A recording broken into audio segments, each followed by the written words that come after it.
하나님께서 주신 명령은 그 성을 둘러서 성 주위를 매일 한 번씩 돌라는 거예요. 차라리 매일 한 바퀴씩 돌아라 하지 않고 가서 성 한 바퀴 돌고 와라, 한 번만 돌고 와라, 그렇게 명령하셨다면 뭔가 기대감이 있을 거예요. 아, 성 한 바퀴 돌고 오면 뭔가 성에 빈틈이 있겠구나. 어떻게 하면 그 성을 무너뜨릴 수 있을까? 약점을 발견하게 하려고 하나님이 성 한 바퀴 돌고 오라고 말씀하시겠구나. 그리고 기대감을 가지고 알겠습니다, 와서 빨리 돌고 오겠습니다 할 거예요. 그러나 하나님의 명령은 뭡니까? 매일 하루에 한 바퀴씩 돌라는 거예요. 엿새 동안은 그렇게 하라는 거예요. 그리고 마지막 7째 날 7번 돌라는 거예요. 알 수가 없는 수수께끼 같은 명령. 무슨 의미가 있겠는가? 도대체 그걸 통해서 하나님은 뭘 하시려고 하는가? 아무것도 알 수 없는 상황. 그렇게 하나님의 말씀이 그들에게 임했습니다. 하나님의 말씀이 임할 때 이해할 수 없고 내 상황과 맞지도 않고 뭔가 기대감도 생기지 않고 심지어 그래서 믿어지지도 않는 그 말씀이 임할 때, 그 말씀이 마음에 부딪혀올 때, 이것이 우리의 인생 최대의 기회인 줄로 믿습니다. 여러분, 하나님 말씀이 들려지는 것은 최고의 기회입니다. 하나님 말씀을 통해서 은혜를 받는다는 것은 내 인생에 대박이 날 수 있는 최고의 찬스라는 거예요. 여러분, 어느 날 하나님 말씀이 은혜 가운데 마음에 와 닿았습니까? 성경 구절을 읽어갈 때 한 말씀이 눈에 띄고 내 마음에 불을 붙이고 가슴이 뜁니까? 하나님 주신 절제적인 기회입니다. 말씀이 들려오는 것은요, 우리 인생이 새롭게 되고 하나님이 일하시고 이제 내 인생에 엄청난 대박이 일어날 저로의 찬스라는 거예요.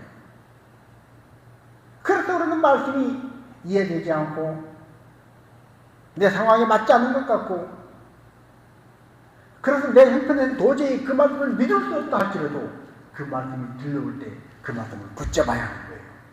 그 기회를 놓치지 말아야 하는 거예요. 그러나 많은 사람들은 그런 상황에서 그 기회를 놓치고 맙니다. 그 말씀을 무시합니다. 나와 상관이 없다고 생각을 합니다.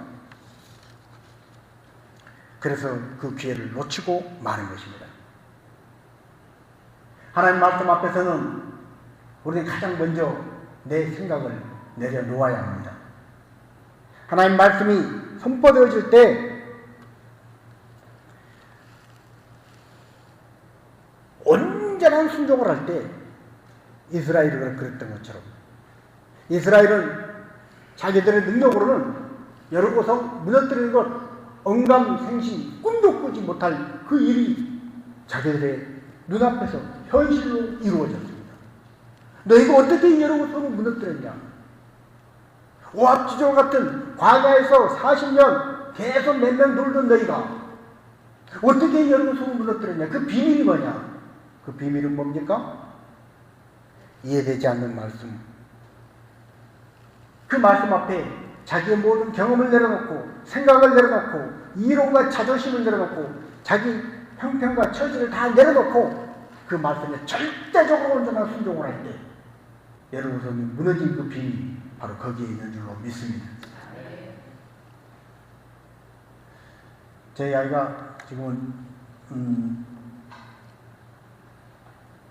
오늘은 교회 못 나왔는데, 처음 학교로 갔을 때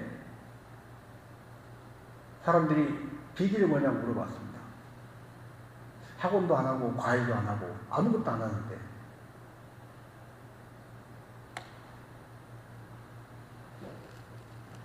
아빠 엄마가 머리가 좋은 거냐고 물어봤습니다. 별로 머리 그런 거 아니라고. 애가 머리가 좋은 거냐고. 애가 머리가 좋은 것도 아니고 엄마가 머리가 좋은 건지 아빠가 똑똑한 건지 누구를 닮았는가, 그것이 문제가 아니고 거기에 답이 있는 게 아니고 답은 하나님께 있는 것입니다. 얼마 전에 제가 제 애한테 물어봤습니다. 너 성경 혹시 창세기부터 계시록까지 통독을 해봤니? 그러니까 시에 웃더니 아니 몰라서 물어요 그러더라고요. 제 속에 이게 뭔 말이지? 물음표가 내가 뭔가 착각하나? 그러고 막 하는 생각이 안 나는 거예요. 그런데 하는 말이 중학교, 고등학교 때 잠언 한 장씩 매일 읽어라. 그 말씀을 위해서 잠언 한 장씩 매일 읽을 뿐 아니라 고등학교 때 그 바쁜 수험생 시간 그때에도 학교 가기 전에 성경을 2장씩 꼭 읽고 갔다는 거예요. 저도 그 얘기를 들었습니다. 저도 보기도 했습니다. 근데 그걸 까먹었던 거예요. 그렇게 읽으면서 최소한 성경 10독은 했을 거라는 거예요. 중고등학교 시대. 그 공부할 때. 그래서 저는 그 말을 듣고 그렇구나. 하나님의 말씀이구나. 다른 비결이 아니구나. 다른 데 답이 있는 게 아니구나. 애가 잘나서도 아니고요. 뭐 엄마를 닮아서 아빠를 닮아서도 아니고 다른 어떤 비결이 있는 게 아닙니다. 하나님이 그렇게 하게 해 주신 것입니다. 과외도 하지 않고 학원도 한 번도 가지 않고 아무것도 하지 않았지만 하나님께서 말씀을 그 와중에도 순종하고 바쁜 와중에도 말씀 2장씩 읽으면서 그 중학교 고등학교 시절에 성경을 식독한 그 말씀 앞에 순종하는 그 모습을 보시고 하나님이 열어주시고 하나님이 이끌어주신 줄로 믿습니다. 그렇습니다. 하나님은 이스라엘 민족에게 하나님의 비밀을 보여주셨습니다. 예레미야 33장 말씀처럼 너는 내게 부르짖으라 내가 내게 응답하겠고 네가 알지 못하는 은밀한 일을 네게 보이리라. 크고 비밀한 일을 내게 보여줄 것이다. 믿음으로 부르짖고 기도하는 사람에게 하나님 말씀을 전폭적으로 신뢰하는 사람에게 하나님 말씀에 순종하는 사람에게 하나님의 일하시는 현장을 보여주는 것입니다. 그렇습니다. 인간은 하나님이 하시는 모든 일을 다 이해할 수는 없습니다. 하나님이 하시는 일을 어떻게 인간이 다 이해할 수 있겠어요? 그래서 우리가 온전히 하나님께 순종하려면 하나님을 온전히 신뢰해야 합니다. 어떻게 하나님 말씀을 온전히 순종할 수 있느냐? 어떻게 하면 순종할 수 있어요? 온전히 신뢰하면 순종할 수 있어요. 여러분 우리가 사람들과의 관계 속에서 그렇지 않습니까? 너나 믿지? 믿지? 믿으면 내 말대로 해야 합니다. 못 믿으면 할 수 없는 거예요. 친구 사이에도 믿어야 저 친구는 믿을만해. 믿을 수 있어. 그럴 때 그 약속을 믿을 때 그 친구와의 약속대로 약속한 대로 행하는 것입니다. 하나님을 온전히 신뢰하는 자만이 하나님께 온전히 순종할 수가 있는 거예요. 하나님 말씀 앞에 우리는 하나님을 믿는다고 순종하고 나갑니다. 어떤 사람은 한 번 순종하고 왜 안 바뀌지 합니다. 여러분 한 번의 순종으로 모든 것이 다 바뀌지는 않습니다. 그러나 온전한 순종은 온전히 바꿔주실 줄로 믿습니다. 그래서 순종은 믿음의 표현입니다. 네 믿음이 있냐 없냐 그것이 뭘로 나타나는 거예요? 순종으로 나타나는 거예요. 순종은 믿음의 표현입니다. 믿음은 말씀하신 대로 순종하며 나아갈 때 하나님의 기적을 경험하게 합니다. 이스라엘 민족은 여리고성을 하루에 한 바퀴씩 6일을 돌았어요. 마지막 7째 날 7바퀴를 돌았어요. 도합 13바퀴를 돌면서 그들은 알았어요. 우리 힘으로는 안 되는 거구나. 빈틈이 없구나. 날마다 하루 한 바퀴씩 도는 여리고성 아무리 살펴봐도 빈틈이 없고 안 되는구나. 우리 힘으로 어쩔 수가 없구나. 13번을 돌면서 그들은 우리 힘으로는 도저히 안 된다. 우리 힘으로는 불가능이다. 확인하고 또 확인했습니다. 그래서 그들은 뭡니까? 하나님만이 하실 수 있겠구나. 하나님이 아니면 안 되는구나.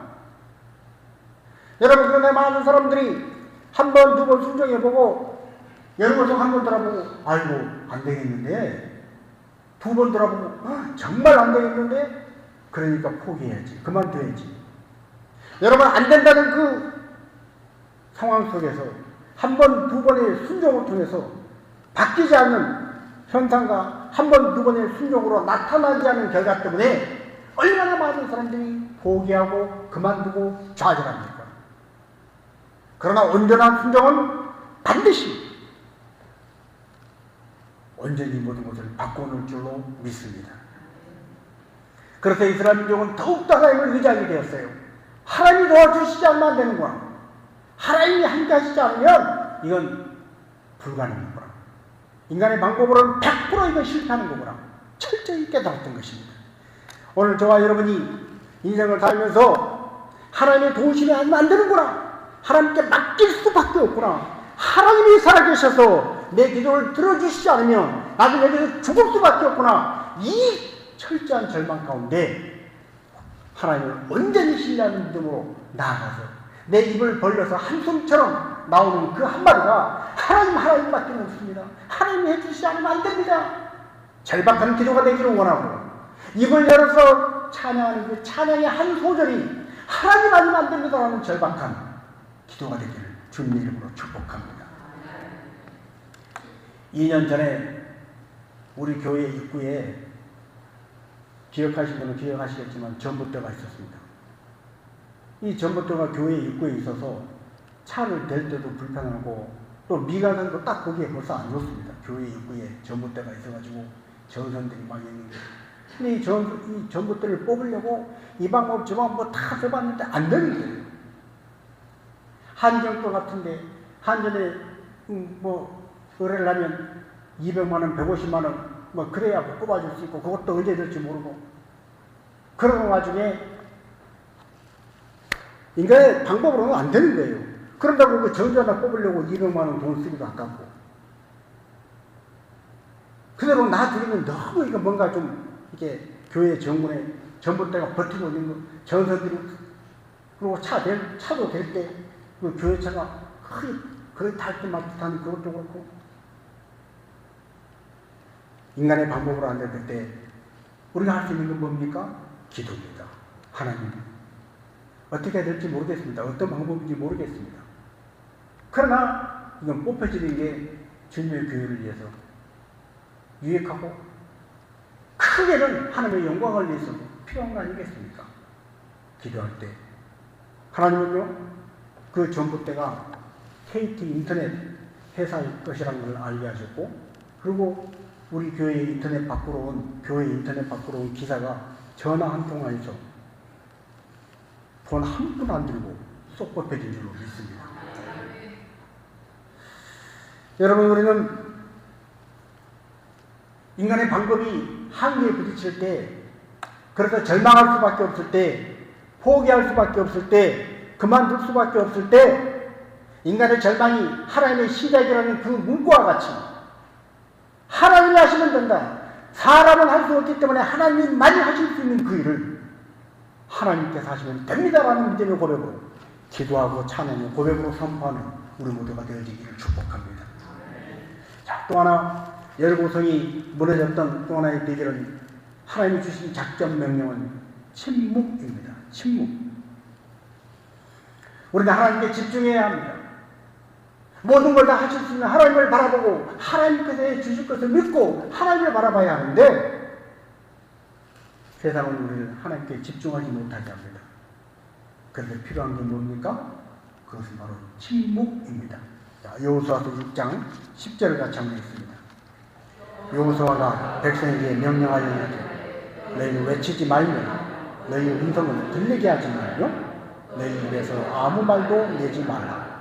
그리하다가 내가 너희에게 명령하여 외치라 하는 날에 외칠지니라. 아멘.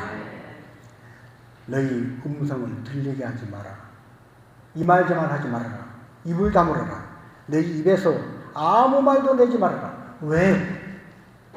사람은 거룩하신 하나님의 현존 앞에서 인간의 입에서 나오는 말은 거룩하시고 흠이 없고 온전하신 말씀 앞에서 인간의 말은 언제나 불신의 말이고 계산의 말이고 자기 이익을 향한 이기적인 말이고 불안의 말이고 추한 말입니다. 그래서 그 말이 나오면 하나님의 거룩한 말씀이 훼손되는 거예요. 말씀이 말씀될 수가 없는 것입니다. 그래서 아무 말도 내지 말아라. 아무 말도 내지 말아라. 불신앙의 말, 안 되겠어, 어려워, 부정적인 말, 이런 말을 할 바에는 아예 입을 다물으라는 거예요. 여러분, 교회도 가정도 마찬가지입니다. 어려운 일이 있을 때 다 보고 있어요. 지금 상황이 어려운 거 보고 있어요. 그런데 어떤 사람은 자꾸 그런데 불난데 기름 붓듯이 큰일 났네, 아이고 이제 망하게 생겼네, 이제 끝인가 봐, 어떻게 하면 좋아, 부정적인 말을 계속합니다. 옆에 사람을 더 불안하게 합니다. 옆에 있는 사람을 더 의심하게 만듭니다.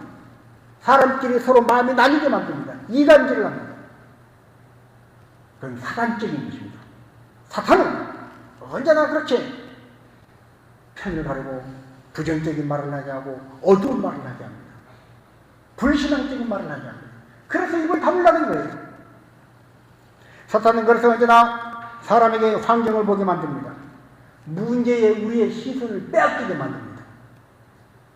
보면 볼수록 큰일이야, 그 일, 그걸 자꾸 보게 만듭니다.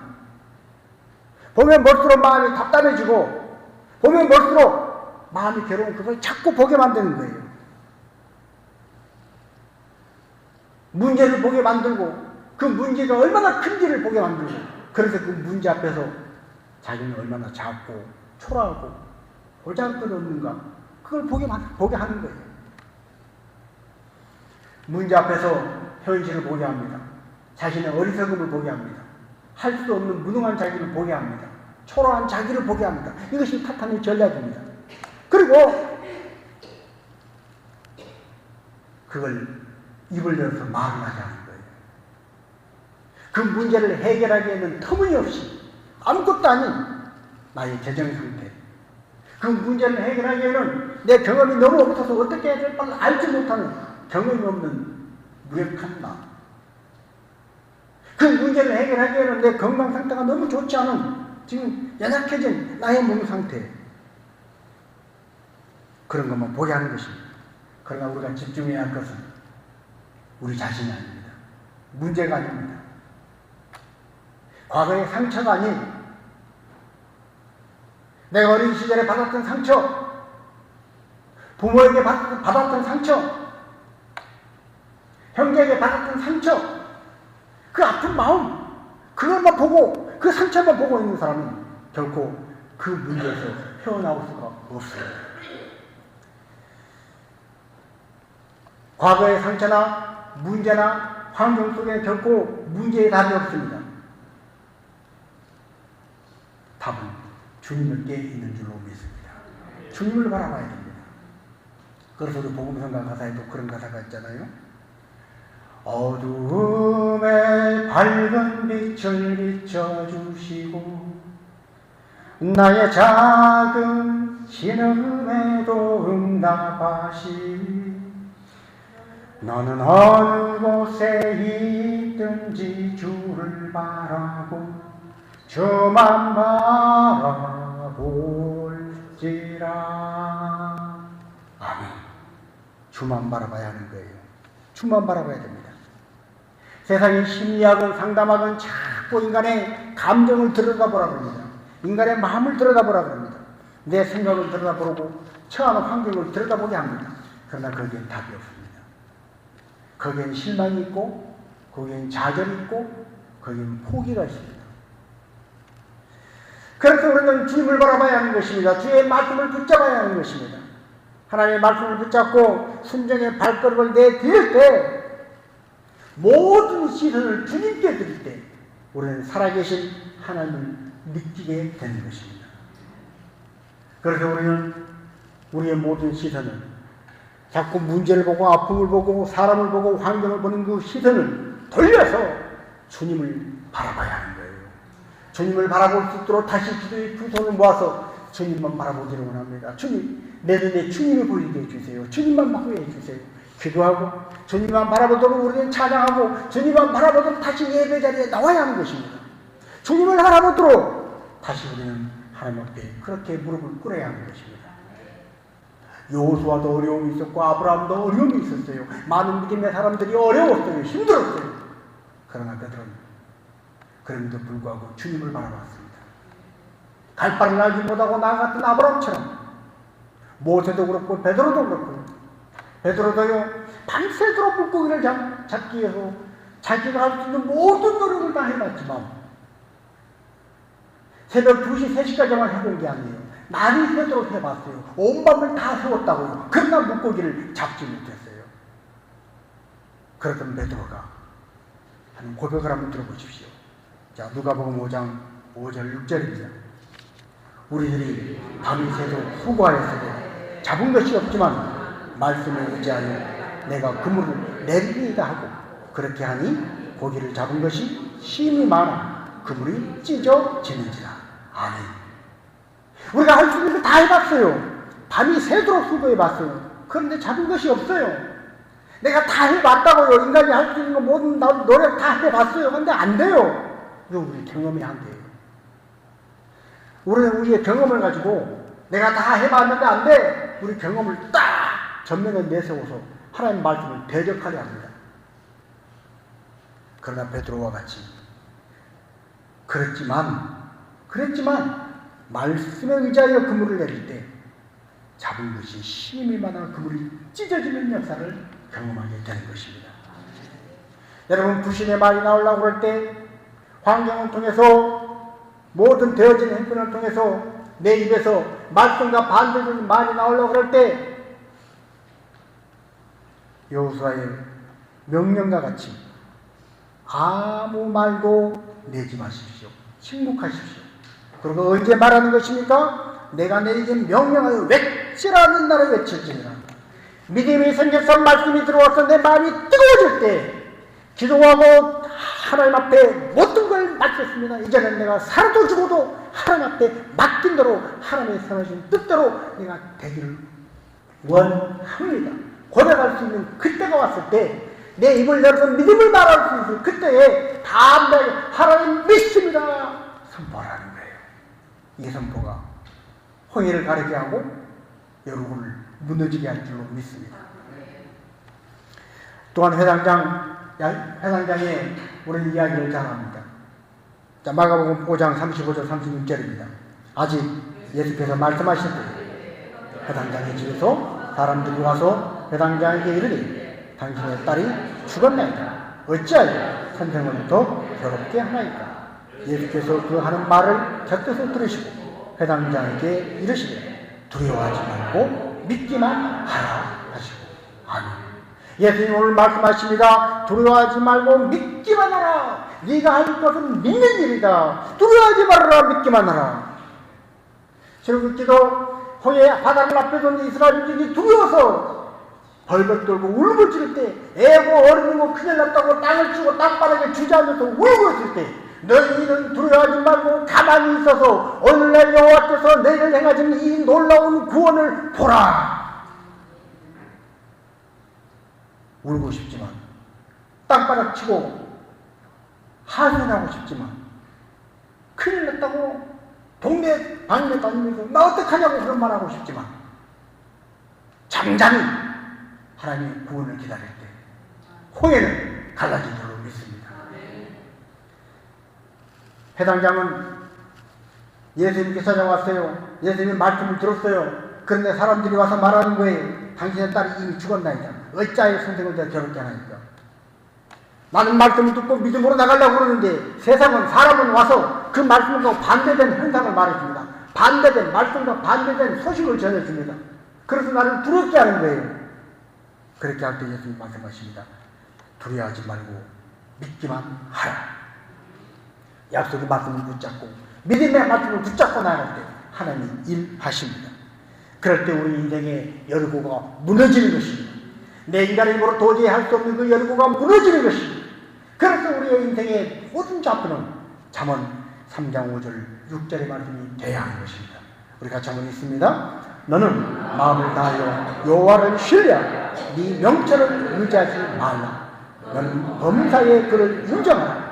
그리하면 내 길을 지도하시리라. 여러분, 마음을 다하여 하나님을 신뢰하십시오. 범사에 모든 일을 하나님을 인정하십시오. 그때 하나님이 여러분을 위해서 일하십니다. 여러분의 가정을 위해서 일하십니다. 여러분 자녀를 살리시고 여러분의 앞길을 인도해 주실 줄로 믿습니다. 우리 한번 찬양으로 고백하며 나아가겠습니다. 하나님, 내 마음을 다해 주님을 신뢰하겠습니다. 내 마음속에 들어와 있는 여러 가지 아픔들, 상처들, 의심할 수밖에 없는 모든 상황들, 내 부족하고 연약하고 초라한 것, 그 모든 것 있는 모습 그대로 주님 앞에 나아가서 하나님 다 내려놓습니다. 주님 앞에 다 내려놓습니다. 주님, 나 좀 받아주세요. 모든 걸 맡기고 나아가 하나님을 의지하고 범사에 하나님을 의지하는 그 믿음을 내보일 때 하나님 일하실 것입니다. 이제 우리가 할 일은 우리의 시선을 돌리는 것입니다. 세상을 바라보지 말고, 문제를 바라보지 말고, 가정과 자녀와 환경을 바라보지 말고 주님을 바라보는 시선, 우리가 믿음의 고백으로 나가겠습니다.